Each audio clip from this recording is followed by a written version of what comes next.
his heart toying with the very danger that sought to ensnare him. The game of seduction and deception could not last forever. Worn down by Delilah's persistent pleas and accusations of his lack of love, Samson's resolve finally crumbled. In a moment of fateful intimacy, he laid his heart bare, confessing everything. His strength was not in his muscles, but in his consecration to God, symbolized by the 7 locks of his uncut hair. If his head was shaved, he would become as weak as any other man.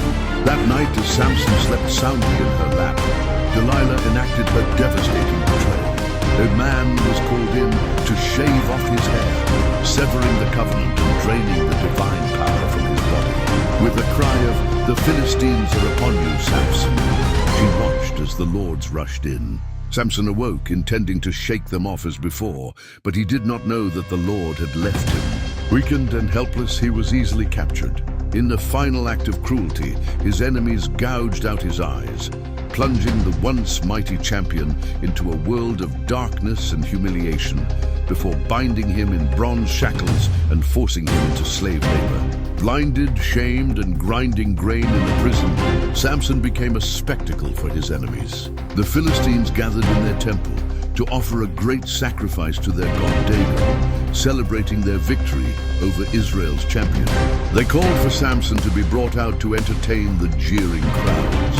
But in the darkness of his captivity, something had changed.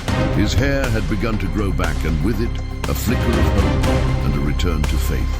Leaning against the 2 central pillars that supported the entire temple, the blind giant prayed to God one last time, a desperate plea for a final surge of strength to avenge his eyes. With a monumental effort, he pushed with all his might. The pillars gave way, and the temple came crashing down, burying Samson and thousands of Philistines in the rubble. He killed more in his death than he had in his entire life. The story of Samson teaches us about divine purpose, the dire consequences of betrayal, and the profound power of final redemption. What lesson does his life leave you with? If this story has inspired you, please subscribe and share your thoughts in the comments.